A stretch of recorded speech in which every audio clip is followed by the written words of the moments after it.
అమెరికాలో పరిస్థితులు ఏ విధంగా మారుతున్నాయి అన్నటువంటి దాని మీదన స్లేట్ సంస్థ వ్యవస్థాపకుడు అమర్నాథ్ వాసిరెడ్డి గారికి సంబంధించిన ఒక కథనం చూద్దాం.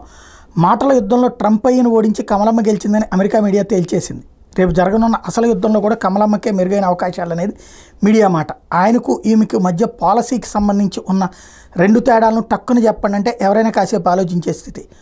అమెరికాను పాలించేది కొన్ని బడా కార్పొరేట్ కంపెనీలు. తెల్ల ఇంటిలో తోలుబొమ్మను ప్రతిష్ఠించి అసలు ఆటను ఆడించేది మరుగు ప్రభుత్వమే. కమలమ్మ గెలిస్తే భారతీయులకు వీసాలు, గ్రీన్ కార్డులు లాంటి వాటిలో ఏదైనా మార్పులు తెస్తారా? వేచి చూడాలి. ఒకటి నిజం, ఆమె గెలిస్తే ఇక్కడ మన కమలం రాతలు 10 రోజుల దాకా ఉధృతంగా ఉంటాయి. ఎంసెట్ లాంటి ఫలితాలు వెలువడితే ఒకటి కోతలకు అలవాటు పడ్డాం కాబట్టి ఎలాగూ సరిపెట్టుకుంటాం అనుకోండి. కుల వ్యవస్థ, ఇక అమెరికాలో కుల వ్యవస్థ అంటే పూర్తిగా అలాగని కాదులేండి. అయినా మన దేశంలో కులాలు లేవు, సామాజిక వర్గాలని ఇక్కడ మీడియా బిల్డప్ ఇస్తుందిగా. యూరో అమెరికన్స్ అక్కడ ఆధిపత్య వర్గం, సంఖ్యాపరమైన ఆధిపత్యం, అధికారం. యూదులు ఆర్థిక పగ్గాలు, రాజకీయ అధికారం, మరుగు ప్రభుత్వంలో ఎక్కువ వీళ్లే. ఇండియన్ అమెరికన్ కొబ్బరికాయల వాళ్ళు, విద్యావంతులు, ఆర్థికంగా పరిపుష్టం. కమలమ్మ గెలిస్తే ఇంకో మెట్టు పైకి.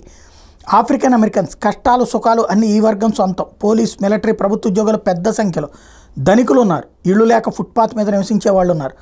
హిస్పానిక్ అమెరికన్స్ వీళ్ళ జీవితాల్లో కష్టాలు ఎక్కువ, వీరి ప్రాబల్యం తక్కువ. నేటివ్ అమెరికన్స్ ఆ నేల వారిది, ఒకప్పుడు అంతా వారే.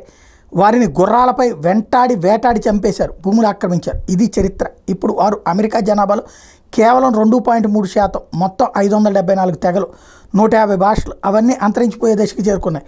ఊరు మనదిరా, ఈ వాడ మనదిరా, పల్లె మనదిరా, నడుమ దొరయేందురో అని వారి తరపున పాటలు ఉన్నాయేమో తెలియదు. అవే కాకుండా చైనీస్ ఇండియన్స్, ఇంకా మతపరమైన వర్గాలు ఉన్నాయి. అమెరికాను జాతులు కరిగే ఖండగా అభివర్ణించారు. అందులో నిజముంది. రెండో తరం, మూడో తరంలో అంతర్గత వివాహాలు, అంతర్వర్గ వివాహాలు సాధారణం. కానీ ఇప్పుడు మెల్లమెల్లగా ఈ వర్గాలు తమ ప్రత్యేకత నిలబెట్టుకునే ప్రయత్నాలు చేస్తున్నాయి. దానికి తోడు ఎన్నికల రాజకీయాలు. మీ బంధువులు అమెరికాలో ఉన్నారా? అయితే వారికి ఫోన్ చేసి ఏంటి అమెరికాలో సమీప కుల వ్యవస్థ ఉందంటగా అని అడగండి. ఎవడండి మిమ్మల్ని ఫేస్బుక్ చెత్త కరాతలతో కన్ఫ్యూజ్ చేస్తుంది? ఇక్కడ అలాంటివి ఏమీ ఉండవు. వీరు బాగా ప్రొఫెషనల్స్ అంటారు. అలా చెప్పిన వ్యక్తి వయసు 40 పైమాటే ఉంటుంది. బాగా సంపాదించి మంచి పొజిషన్లో ఉంటారు. యూనివర్సిటీలో చదువుతున్న లేదా జస్ట్ చదువు ముగించిన యువకులను అడగండి. జాతి వివక్షత ఉందా అని అడగండి. మైక్రో అగ్రెషన్ ఉంది, పైకి కనిపించనీరు, సున్నితంగా వివక్ష చూపుతారని చెప్తారు. ఇద్దరు నిజం చెప్పారు. పెద్ద ఆయనకి నేడు జరుగుతుందేంటో తెలియదు, తెలిసినా ఏముందిలే అనుకుంటాడు. కొత్త తరానికి కొత్త అమెరికా అవగతం అవుతుంది. దీన్నే తరాల అంతరం, జనరేషన్ గ్యాప్ అంటారు. కాలం ఎప్పటికీ ముందుకు పోతుంది అనుకోవడం విజ్ఞానం, చాలాసార్లు చాలా వేగంగా వెనక్కిపోతుందని తెలుసుకోవడం వివేచన.